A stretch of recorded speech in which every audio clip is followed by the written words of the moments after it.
Good evening dear students, I am Gaurav और class 10th UP board physics का ये है video lesson number 6। Last video में हम लोगों ने डिस्कस किया था relation between R and F, यानी कि फोकस दूरी और वक्रता त्रिज्या में जो संबंध था उसका डेरिवेशन हम लोगों ने कंप्लीट किया था। आज हम पढ़ेंगे दर्पण का सूत्र यानी कि मिरर फॉर्मूला, और दर्पण के सूत्र से संबंधित कुछ चिन्ह परिपाटी होती हैं जिन्हें हम आगे जब हम न्यूमेरिकल सॉल्व करेंगे उनमें यूज़ करेंगे। तो इन दोनों टॉपिक्स को आज डिस्कस करते हैं।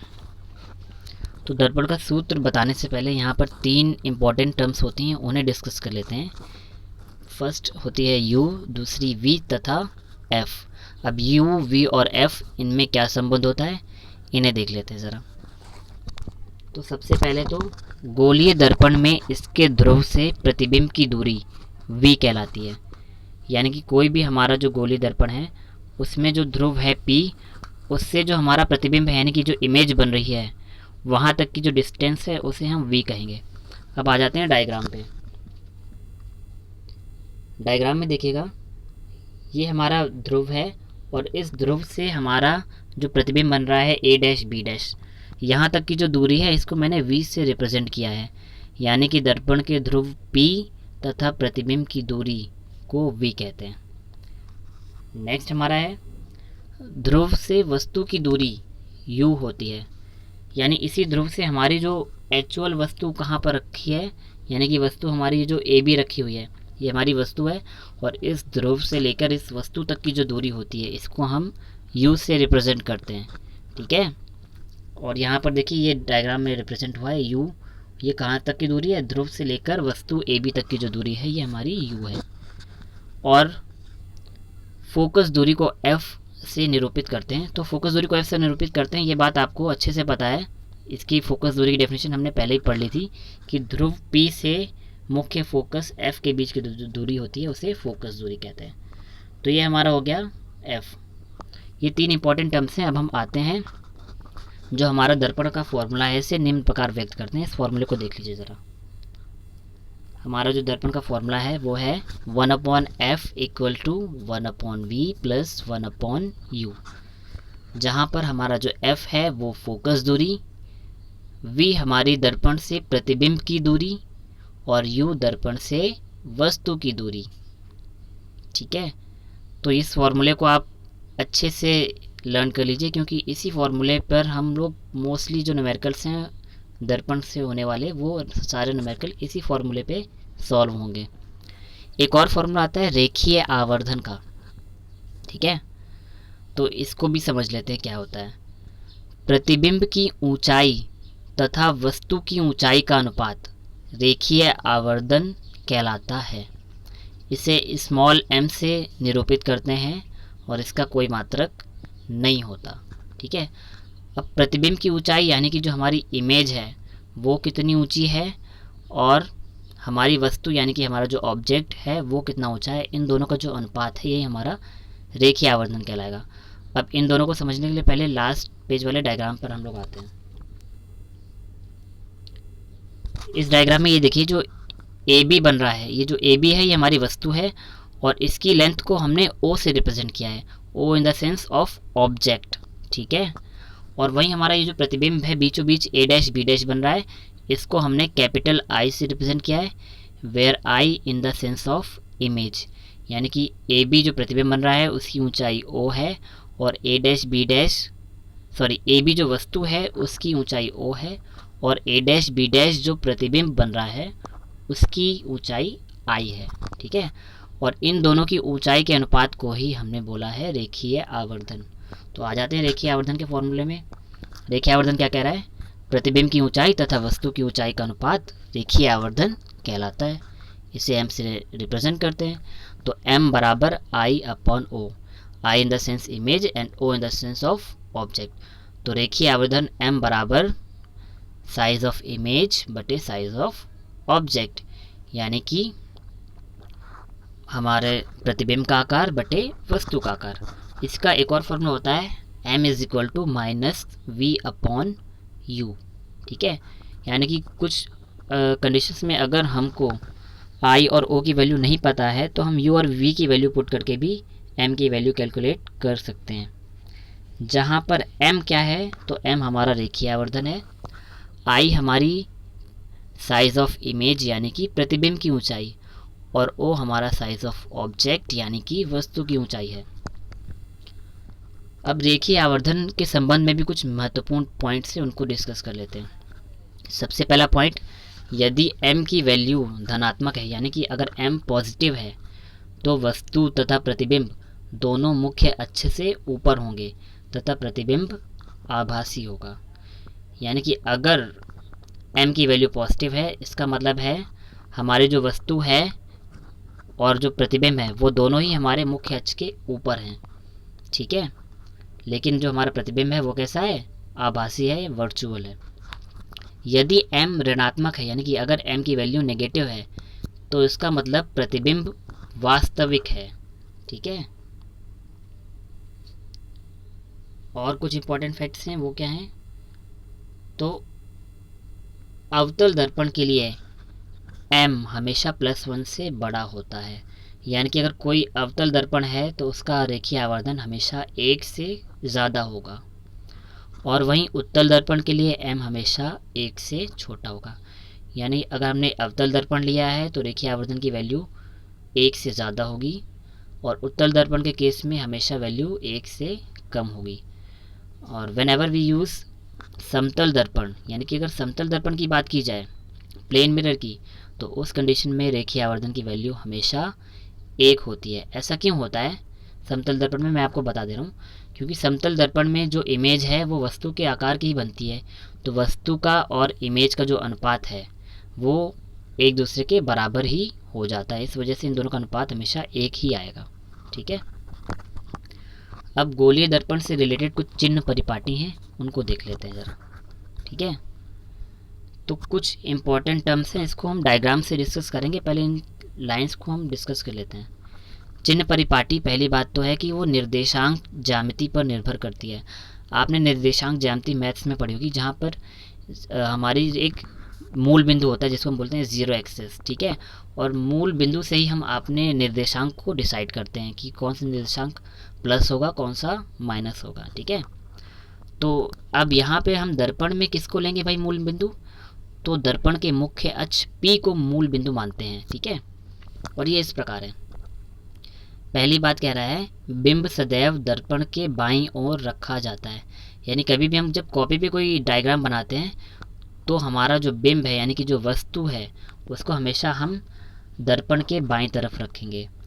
इसका अर्थ है कि दर्पण पर बिंब से प्रकाश बाईं ओर से आपतित होगा, ठीक है ना। यानी कि जो प्रकाश किरणें दर्पण पे गिरेंगी वो बाएं तरफ से आएंगी दर्पण पे। और दूसरी कंडीशन कह रहा है, सभी दूरियां दर्पण के ध्रुव से नापी जाती हैं। यानी कि चाहे हम फोकस दूरी को नापेंगे तो वो भी दर्पण के ध्रुव P से नापेंगे, या और अगर हम प्रतिबिंब की दूरी में नापेंगे तो वो भी ध्रुव P से ही नापेंगे, और वस्तु की दूरी नापेंगे वो भी ध्रुव P से ही मापेंगे। क्यों, क्योंकि हमारा ध्रुव P को हमने माना है मूल बिंदु, तो सभी दूरियां हम मानेंगे ध्रुव P से। हमारा थर्ड पॉइंट कह रहा है, मूल बिंदु ध्रुव P के दाईं ओर मापी गई सभी दूरियां धनात्मक मानी जाती हैं, जबकि मूल बिंदु के बाईं ओर मापी गई दूरियां ऋणात्मक मानी जाती हैं। यानी कि हमने एक जो लेंस बना दिया, हमने जो मिरर बना दिया, उसके बाईं तरफ की जितनी भी वैल्यू होंगी वो सारी नेगेटिव होंगी, और उसके दाएं तरफ जितनी भी वैल्यूज़ होंगी वो पॉजिटिव होंगी, ठीक है। एक और लास्ट इंपॉर्टेंट पॉइंट है फोर्थ, कि मुख्य अक्ष के ऊपर मापी जाने वाली जो दूरियां हैं वो धनात्मक होंगी, तथा मुख्य अक्ष के नीचे मापी जाने वाली दूरियां ऋणात्मक मानी जाती हैं, ठीक है। अभी लास्ट की 2 लाइन मैं बाद में पढ़ूंगा, पहले आप इस डायग्राम को समझ लेंगे तो आपको वैल्यूज़ का अंदाज़ा हो जाएगा। इस डायग्राम को ध्यान से देखिएगा, ठीक है। इसमें बीचों बीच देखिए दर्पण का ध्रुव P है, ठीक है, और दर्पण के ध्रुव P को हमने मूल बिंदु मान लिया है निर्देशांक ज्यामिति के अनुसार। तो ध्रुव P, मैंने फर्स्ट लाइन बोली थी कि हमारी जितनी भी दूरियां मापी जाएंगी वो मूल बिंदु से यानी कि ध्रुव P से न मापी जाएंगी, ठीक है। और हमारी जो सेकेंड लाइन कह रही थी कि ध्रुव P के बाईं ओर जितनी भी दूरियां होंगी वो सारी नेगेटिव होंगी। तो ये देखिए इस लाइन में रिप्रेजेंट हुआ है कि ध्रुव P के बाएं तरफ की जो वैल्यू है वो नेगेटिव में, और ध्रुव P के दाईं ओर की जो वैल्यू है वो पॉजिटिव में। इतनी बात तो आपको समझ में आ गई होगी। इसके बाद जो हमारा लास्ट इंपॉर्टेंट पॉइंट कह रहा था, ये देखिए हमारा मुख्य अक्ष क्या है, ये x से लेके x डैश तक की जो लंबी सी लाइन है ये हमारा क्या है, मुख्य अक्ष। और मैंने पहले भी बताया था मुख्य अक्ष की अगर ऊपर वस्तु रखी है तो प्रतिबिंब तो वो सीधी है, और मुख्य अक्ष के नीचे है तो वो उल्टी है। ठीक है, तो इन्होंने इस कंडीशन में ये बोला है कि अगर मुख्य अक्ष के ऊपर जितनी भी वस्तुएं आएंगी उनकी वैल्यू पॉजिटिव में ली जाएगी। ठीक है, और अगर कोई भी आकृति, कोई भी इमेज मुख्य अक्ष के नीचे बनेगी तो उसकी वैल्यू नेगेटिव में आएगी। तो आपने 4 इंपॉर्टेंट फैक्ट पढ़े हैं। ध्रुव P से हम बाएं तरफ जाएंगे तो वैल्यू नेगेटिव रहेंगी, और अगर P से दाएं की तरफ जाएंगे तो वैल्यू पॉजिटिव होगी। ऐसे ही मुख्य अक्ष के ऊपर जाएंगे तो वैल्यू पॉजिटिव होंगी, और मुख्य अक्ष से नीचे आएंगे तो वैल्यू नेगेटिव होंगी। ठीक है, इसी के बेसिस पे हमने कुछ इंपॉर्टेंट टर्म्स को डिस्कस किया है, उन्हें देख लीजिए ज़रा। मैंने 2 लाइन लिखी है यहाँ पे। अवतल दर्पण के लिए U तथा F के मान सदैव ऋणात्मक तथा V का मान धनात्मक या ऋणात्मक हो सकता है। अब अवतल दर्पण के लिए U और F के मान सदैव ऋणात्मक क्यों होंगे, इस बात को हम ज़रा फिगर आउट करते हैं। ठीक है, तो फिर से हम इस पुराने डायग्राम पे जाएंगे। इस डायग्राम पे देखिए मैंने ये अवतल दर्पण ही तो बनाया था ना। अब अवतल दर्पण का मैंने ये मान लिया ये ध्रुव है, तो वस्तु हमेशा हमने ध्रुव के बाएं तरफ ही रखी है ना, और मुख्य फोकस भी ध्रुव के बाएं ही तरफ होगा। और अभी अभी हमने पढ़ा है क्या, देखिए इस डायग्राम में, कि अगर ध्रुव के बाईं ओर जो भी चीज़ें रखी जाएंगी वो नेगेटिव में होंगी। ठीक है, तो हमको पता है अवतल दर्पण में वस्तु भी बाईं तरफ होगी और मुख्य फोकस भी बाईं तरफ होगा। और जब दोनों चीज़ें बाईं तरफ हैं तो दोनों की वैल्यू हम लेंगे ऋणात्मक में, यानी कि नेगेटिव में। लेकिन हमने बोला है क्या कि V का मान धनात्मक या ऋणात्मक हो सकता है।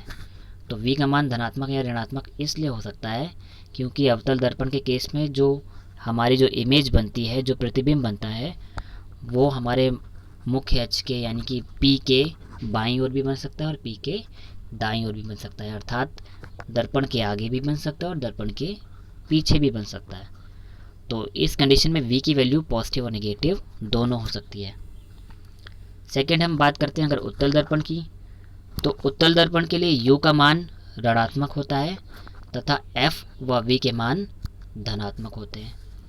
अब उत्तल दर्पण के लिए ऐसा क्यों होता है, दर्पण कोई भी हो, मैंने आपको बताया था कि वस्तु तो हमेशा दर्पण के बाईं ओर ही रखी होगी, तो U की वैल्यू तो हर केस में नेगेटिव ही होगी, क्योंकि U यानी कि जो वस्तु है हमेशा बाईं तरफ आएगी। लेकिन अवतल दर्पण के केस में क्या हो रहा था कि फोकस हमेशा वास्तविक फोकस होता था, तो वास्तविक फोकस तो हमेशा हमारे दर्पण के बाईं तरफ है, और बाईं तरफ है तो नेगेटिव है। और इमेज हो सकता है कि हमारी बाईं तरफ बने और हो सकता है कि दाईं तरफ बने, इसलिए V की वैल्यू पॉजिटिव और नेगेटिव हो सकती थी। लेकिन अगर हम बात करें उत्तल दर्पण की, तो वस्तु तो हमारी उत्तल दर्पण के केस में दर्पण के ध्रुव के बाईं तरफ रखी होगी, लेकिन हमारे जितनी भी इमेज बनती है, जितने भी प्रतिबिंब बनते हैं उत्तल दर्पण में, वो मोस्टली दर्पण के दाएं तरफ बनते हैं। तो जो प्रतिबिंब बनेगा वो दाईं तरफ बनेगा, और प्रतिबिंब यानी कि V, तो V की जो दूरी है वो हमेशा पॉजिटिव में ली जाएगी उत्तल दर्पण के केस में। और अगर प्रतिबिंब दाईं तरफ बनेगा तो हम फोकस कौन सा लेंगे, वास्तविक या आभासी? भाई वास्तविक फोकस तो दर्पण के बाईं तरफ होता है, लेकिन जब प्रतिबिंब दाईं तरफ बनेगा तो फोकस आ जाएगा दाईं तरफ वाला, और दाईं तरफ वाला फोकस होता है आभासी। ठीक है, तो उत्तल दर्पण के केस में वस्तु तो हमारी मुख्य अक्ष यानी कि ध्रुव P के बाईं तरफ होगी, तो U की वैल्यू नेगेटिव हो जाएगी। लेकिन हमारा जो प्रतिबिंब है और हमारा जो फोकस है वो दर्पण के दाईं तरफ होगा, और दाईं तरफ होगा तो दाईं ओर की दूरी को हमने बोला है कि हम पॉजिटिव में लेते हैं। ठीक है, तो यहाँ से आपकी 2 लाइन क्लियर हो जाती हैं कि अवतल दर्पण के लिए U तथा F के मान सदैव ऋणात्मक तथा V का मान धनात्मक या ऋणात्मक हो सकता है, और उत्तल दर्पण के लिए U का मान ऋणात्मक तथा F व V के मान धनात्मक होते हैं। सो स्टूडेंट्स, आज के वीडियो में इतना ही। नेक्स्ट वीडियो लेसन में हम लोग इस टॉपिक के न्यूमेरिकल्स को डिस्कस करेंगे, और उन न्यूमेरिकल्स के बाद मैं कुछ होमवर्क के लिए भी आपको न्यूमेरिकल्स दूंगा जो आपको सॉल्व करने होंगे। Till then, stay home, stay safe, have a good night, have a great day.